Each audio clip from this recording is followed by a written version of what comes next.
Guys, कैसे हैं आप सभी लोग। तो आज हम खेलने जा रहे हैं BGMI।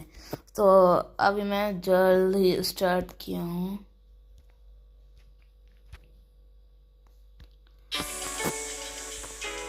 अभी मैं जल्द ही गेम खेलना स्टार्ट किया हूँ और आप लोग का सपोर्ट दिखाना यार।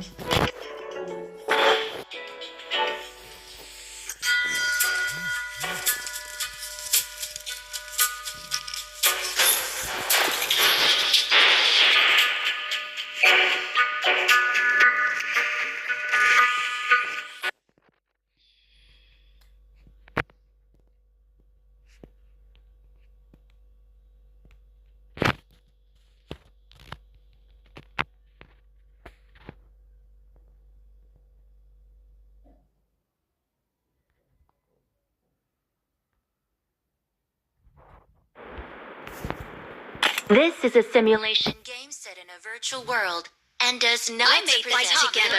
Just now. Please play in moderation. Take frequent breaks and play responsibly.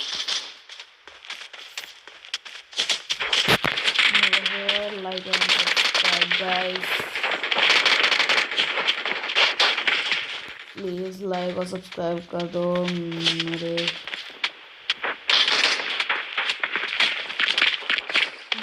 50 subscriber होने वाले हैं। Please like end subscribe.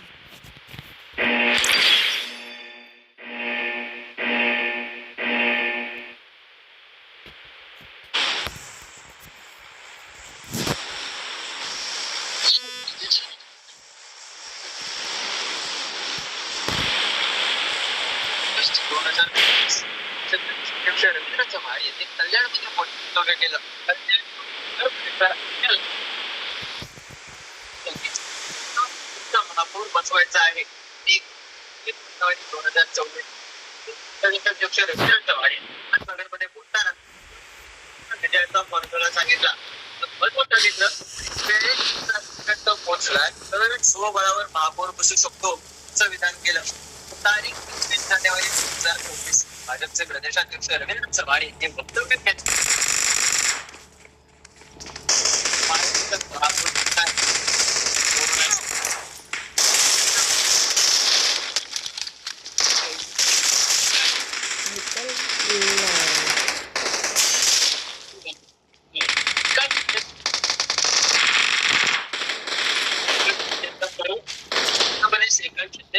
Trap लावायला सुरुवात केली.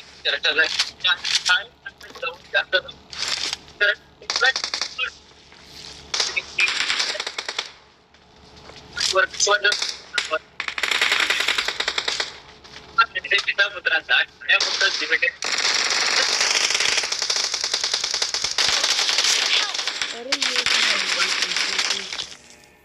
बेटी पुत्रांनी फिरवला बिरजा केल्या. भाजपला मागे घेतलं तर चेकमेट करणारी ठरली. पुत्रांनी शुक्रवारमध्ये डाव पत्ता गमावला.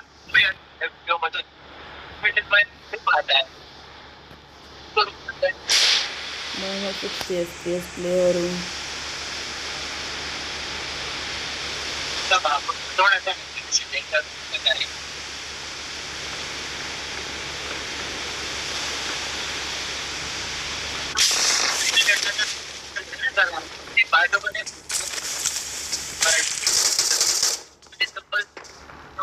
Awesome. Awesome. Thanks.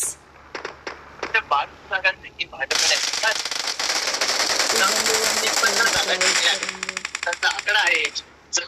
त्यामुळे महायुती म्हणूनच सत्ता स्थापन होणार असं चित्र होतं. रवींद्र चव्हाण यांनी सुद्धा दिले होते. काल लागल्यावर श्रीकांत आणि दोघांने ऍक्टिव्ह झाले. त्या शिवसेनेकडून निवडून आलेले नगरसेवक श्रीकांत शिंदेच्या भेटीला गेले. ते नगरसेवक आधी शिंदेच्या शिवसेनेमध्येच होते.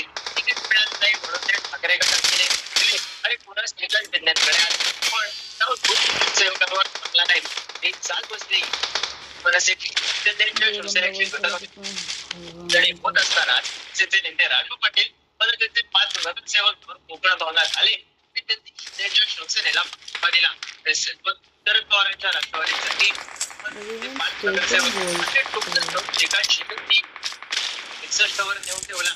ठाकरेंचे नगरसेवक सगळ्यात महापौर एसटी प्रवर्गासाठी एसटी प्रवर्गाचे 2 नगरसेवक आहेत, दुसरीकडे नगरसेवक आहेत आणि भाजपकडे नगरसेवक.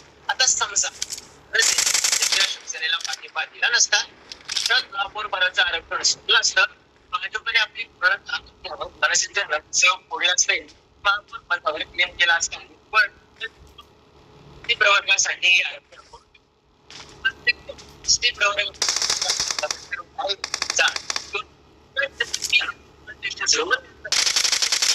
नगरसेवक असल्यानं भाजपचा महापौर पदावर क्लेम पूर्णपणे सपोर्ट करण्यात त्यांना बहुमताचा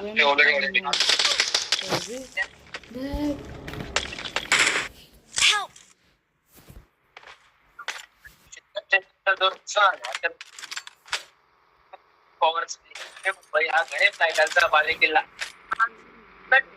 नवी मुंबईत नायकांना ते ठरवून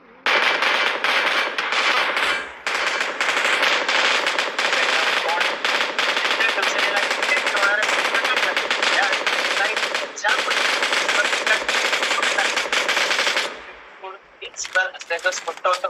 गणेश नायकांचं मॅन टू मॅन मार्किंग नेत्यांची बळी आणि मसत पवार बघता ते किती मायनस झालाय होती. शिंदेनी केलेला श्रीकांत शिंदेनी सांभाळलेला ग्राउंड त्यामुळे शिंदेच्या शिवसेनेच्या 42 जागा निवडून आल्या. त्यामध्ये 65 जागांसह बहुमताचा आकडा पार केला. पण आता साहजिकच इथे शिंदेची शिवसेना म्हणून सत्तेत वाटा घेऊ शकते. भाजपचा तगडा स्पर्धक म्हणून आव्हान तयार करू शकते. एखादी भाजपकडे जाणारी मध्ये प्रचंड महत्व असलेली नवी मुंबई पितापुत्रांनी रेटमध्ये आणली.